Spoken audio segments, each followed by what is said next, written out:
முதல் தர தீபம் பாக்குறவங்க உள்ளுக்குள்ள வந்து முதல்ல வந்து போதும் கேட்டுட்டேன், சொல்லிடுறேன், உங்களுக்காக தான் சொல்ல போறேன். முதல்ல வந்து பிள்ளையார் வருவார். பிள்ளையார் வந்து இந்த தீப தரிசன மண்டபத்துல நமக்கு இங்க எழுந்தருளுவார். அதுக்கப்புறமா முருகப்பெருமான் வருவார். அண்ணாமலையார், உண்ணாமுலையம்மன், அம்பாள், அதுக்கப்புறமா சண்டிகேஸ்வரர், 5 பேர் வந்தாச்சு. ஆனா இன்னைக்கு கதாநாயகன் யாரு? அவர் எத்தனை மணிக்கு வருவாரு? அவர் வந்தா 6 மணி. உங்க வாட்ச் சரியா ஓடுதா இல்லையான்னு அப்ப நீங்க வந்து பரிசோதனை பண்ணி பாத்துக்கலாம். 6 மணிக்கு அவர் வருவார். அப்ப இங்க இந்த தீபம் வரும், அங்க வான வேடிக்கை போடுவாங்க, அங்க இருந்து தீபம் ஏத்துவாங்க, மலை மேல வந்து தீபம் ஏத்துவாங்க. இதுக்கு எத்தனை கண்ணு வேணும்? பத்தாதே. நமக்கு போய் அருணகிரிநாதர் சொன்னார், முருகா உன் அழக பாக்குறதுக்கு இந்த பிரம்மா வந்து எனக்கு 4000 கண் வைக்கல, போய் 2 கண் வச்சிருக்கிறார் அப்படின்னு சொல்றார்.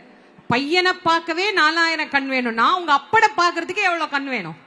அப்பா மட்டுமா வர்றாரு, அம்மாவோட சேர்ந்து வேற வர்றாரு. அப்ப எவ்வளவு அழகா இருப்பார்.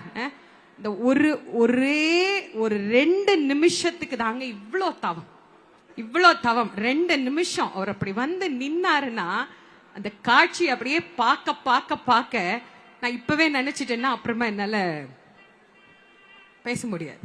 ஏன்னா நம்ம எல்லாம் வந்து இன்னைக்கு எவ்வளவு பேர், எத்தனை பேர் விரதம் இருக்கிறீங்கன்னு தெரியல. ஏன்னா நிறைய பேர் பட்னியா தான் இருப்போம். எப்படி கியூல வந்து நிற்கும் போதே பட்னியா தான் நின்று இருப்பீங்க இல்லையா? சாப்பிடல ஒரு நாள் 1/2 மணி நேரம் சாப்பிடலன்னா வீடே 2ஆ போயிடும் பல பேருக்கு. ஆனா 6 மணிக்கு இந்த காட்சியை பாக்குறதுக்கு சாப்பாடு இல்ல, தூக்கம் இல்ல, நாங்கெல்லாம் தரையிலே உட்கார மாட்டோங்க. எங்களை யாரும் இப்படி நசுக்கி இடிச்செல்லாம் எங்களுக்கு பழக்கமே இல்லை. எவ்வளவு விட்டுட்டு உட்கார்ந்து இருக்கும். அப்ப அவர் எப்பேற்பட்டவர்னு யோசிச்சு பாருங்க. எப்பேற்பட்டவர் அர்த்தநாரீஸ்வரர். என்ன, இறைவனும் இறைவியும் ஒன்று. இன்னைக்கு நாம சொல்றோம் 50-50 இத்தனை %.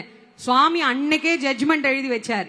என்னில் சரிபாதி நீயா இருந்து, என் சொல்லில், என் செயலில், என் சிந்தனையில் எல்லாத்திலையும் உனக்கு தான் சரிபாதி அப்படின்னு ரொம்ப அழகா சுவாமி அம்பாளுக்கு சரிபாதியாக அர்த்தநாரீஸ்வரராக அப்படியே பார்க்க பார்க்க திகட்டாத அந்த ஆனந்த காட்சி, ஆனந்த தாண்டவம். இப்ப நாங்க பேசுறதெல்லாம் நீங்க கேட்பீங்க, ரசிப்பீங்க.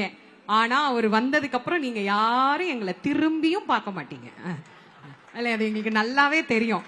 என்ன, ஆனா நாங்க ஆண்டுக்கு ஒரு முறை இதுக்குதான் தவமா கிடக்குறோம், இதுக்குதான் தவம் கிடக்குறோம், ஏங்குறோம். எப்பயா வருவ, எப்ப வந்து எங்களை நீ பாப்ப, நீ இப்படி ஒரு தடவை இப்படி இந்த பக்கம் இப்படி திரும்பிட்டீன்னா எங்களுக்கு அப்படியே என்னமோ எத்தனையோ கோடி எங்க பேர்ல எழுதி வச்சா கூட அவ்வளவு சந்தோஷம் என்ன பண்ணாது, வராது. அவர் என்ன பார்க்க இப்படி திரும்பிட்டாருன்னு சொல்லும் போது ஒரு ஆனந்தம் வரும் பாருங்க. விலை மதிப்பில்லாத அந்த ஆனந்தத்தை நாம் பெறக்கூடிய நேரத்தை கிட்டத்தட்ட அப்படியே நெருங்கி கொண்டு இருக்கிறோம்.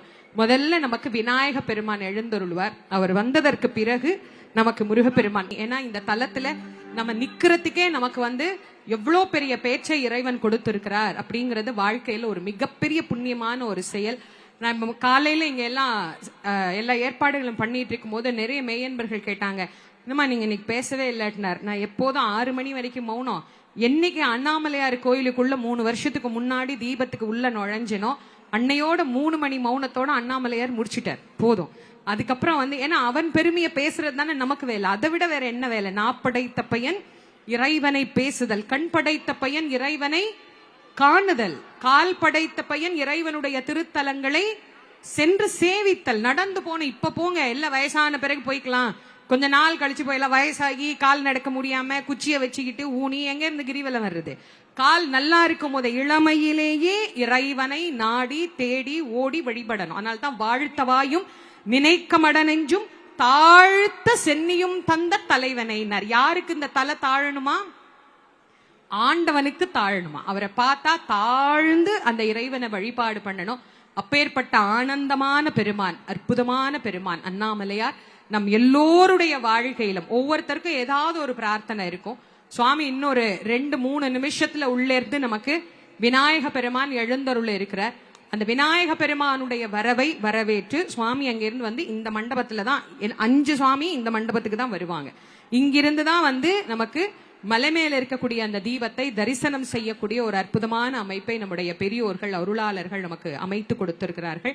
இத்தனை பெரிய கோயில், இவ்வளோ பெரிய இடம், இதுக்குள்ள நாம் காணக்கூடிய இந்த ஒரு அழகான நாள், இந்த ஒரு நாளைக்காக தான் இந்த திருவிழாவில் இந்த ஒரு நாள், இந்த திருநாள் என்னைக்கு வரும் அப்படின்னு தேடி நாம் எல்லோரும் அந்த விநாயக பெருமானை வழிபாடு செய்யக்கூடிய ஒரு நல்ல நேரம். இப்ப சாமி வந்ததுக்கு அப்புறம் நீங்க எல்லாம் பரபரப்பாயிடுவீங்க. வந்ததும் எழுந்திருக்க வேணான்னு நானும் சொல்றேங்க ஐயா. ஆனா அது நம்மளையும் மீறி இப்படி உள்ளே இருந்து ஒண்ணு பொங்கி வரும் பாருங்க, நாங்களா எந்திரிச்சோம் அப்படின்னு. என்ன அழகா சுவாமி ஆடுவார்னு மட்டும் நீங்க பாருங்க. ஒவ்வொரு தலத்திலேயும் இறைவன் ஒவ்வொரு வண்ணமாக ஆடுவார்.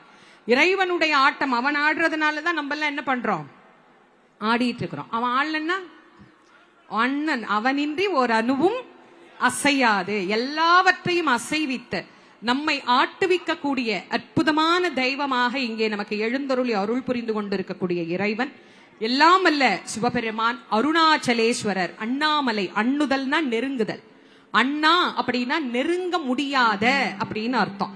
நெருங்க முடியாத மலையாக இறைவன் நெருப்பு மலையாக நிற்கிறார். இந்த உலகத்துல பஞ்சபூதங்கள்ல ஒவ்வொரு பூதமும் ஒன்னொன்னுல இருந்து தப்பிச்சுக்கும். நீங்க நீரில் கரையாத பொருள் உண்டு, காற்றில் பறக்காத பொருள் உண்டு.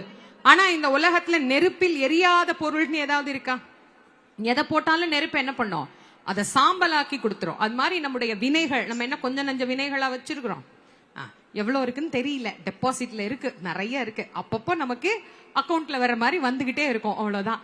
அந்த வினைகள் எல்லாவற்றையும் இந்த அண்ணாமலையார் எரித்து சாம்பலாக்கி விடுவார். அதுதான் அண்ணாமலையாரினுடைய ஆற்றுதல். இன்னைக்கும் நீங்க அந்த சன்னதிக்குள்ள அப்படி போய் பாருங்க, கருவறைக்கு எவ்வளவு தூரம் நம்ம நிக்கிறோம். ஆனா அப்ப கூட நமக்கு உள்ள இருக்கிற அனல் என்ன பண்ணுது, இங்க வரைக்கும் அடிக்குது. எத்தனை யுகத்துக்கு முன்னாடி நெருப்பு மலையாக அவர் நின்றால் இன்றைக்கும் அந்த நெருப்பினுடைய உஷ்ணத்தை நம்மளால உணர முடியுது பஞ்சபூத தலங்கள்ல.